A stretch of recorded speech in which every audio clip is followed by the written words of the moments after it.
I was just sitting in my bed, and I remembered something.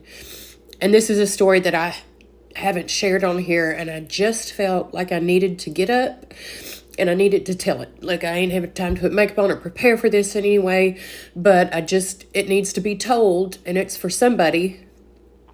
So in 2002, in January of that year, my biological father committed suicide on my birthday. Crushed me. In February, I lost custody of my daughter. In March, I lost my job. In April, I was about to be evicted from my apartment and lose my car. And I had not spoken to my parents or my family in like 6 months, and I was heavily addicted.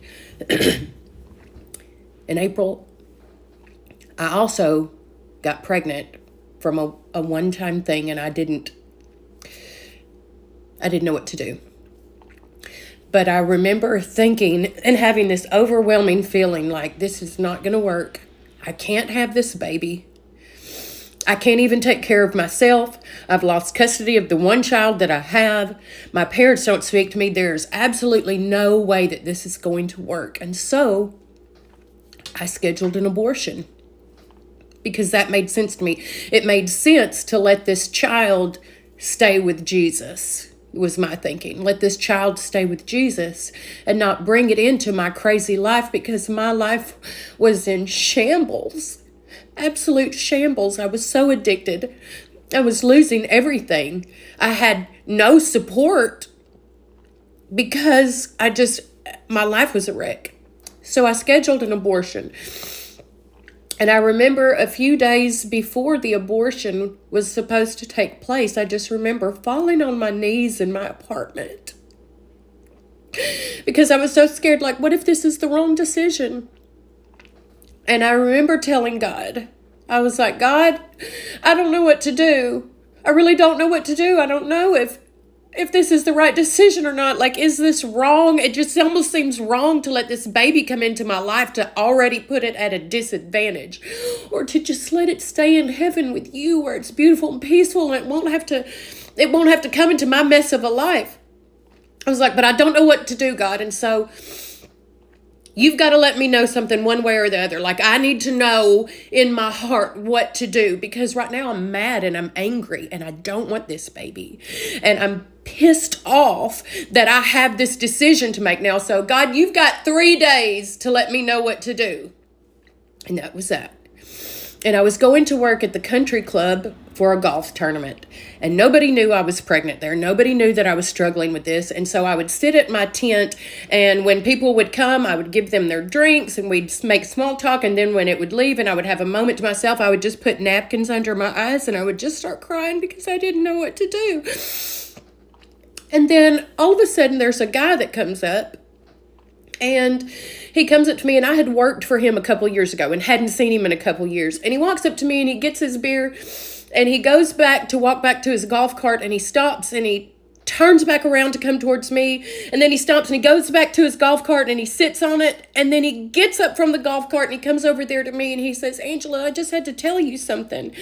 Like, I don't know if this is the right time or place to tell you this, and I almost didn't think about telling you because I just got a beer and I didn't want you to think that I don't know what I'm doing or that I'm being a hypocrite. He was just like, but I just had to let you know. He was like, I've really been praying for you lately. Like, you've just been on my heart. And when I tell you, have you ever seen Mortal Kombat? You know, where they get like this ball of energy and they just like, whoa, and they just shoot it at you. It felt like a literal ball of energy hit me right in my chest and just went out. And it felt like in that moment, God was saying, Angela, if I've put you on his heart, somebody that doesn't see you every day, somebody that hasn't seen you in years, I haven't forgotten about you. I still see you. I still know what's going on. Like, I'm working. Instantly, all the hate and all the fear and all the anger that I felt towards this baby was gone.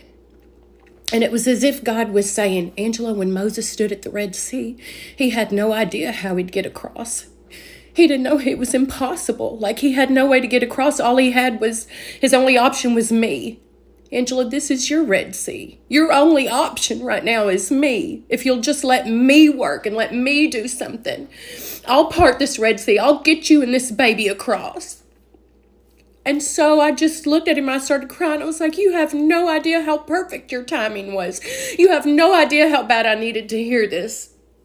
I quit. I quit. That was it. I told the guy at the country club, like, I'm going home. And I remember I got in my car and I went and sat in the parking lot at Hibbett Sports and I just wept. And I was like, okay, God, if we're going to have this baby, you need to prepare my parents' heart because I'm absolutely terrified to tell them. Like, you just have to let them know because if they freak out, I'm going to freak out. And I waited 3 days.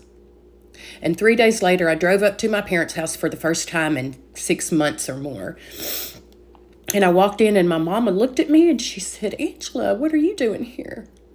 And I was like, I just needed to come see you. And so her and my little sister sat down at a table and we just started talking and I couldn't take it anymore. And I just blurted it out. I'm pregnant. I'm pregnant. And my mom slaps the table and she looks at my sister and she said, what did I tell you? And my sister looked at me and she said, Angela, 3 days ago, Mom was sitting in her room and I heard her just like groaning and travailing and interceding for you. And she got up and she came into my room and she said, your sister's pregnant and she's thinking about not having this baby and we've got to pray for them because God has a plan and a destiny for her and that baby and she's thinking about ending that baby's life and we have to stop it. And she said, and we just started praying and praying. And it was at that moment that I was at the country club thinking about this abortion I'm going to have in 3 days. And at that moment when that guy, Jody, came up to me and he was just like, I've been praying for you. And when God was like, this is your Red Sea and I'm going to part it if you'll just let me. If you'll just let me take control of this situation, I can make it work. That baby is 21, almost 22 years old today. I still had a lot of work to be done on me. But God made a way for all of us. My faith was this big. I had this much. I had just an idea, just a thought that it might be possible. That God could make it work. It was just this much.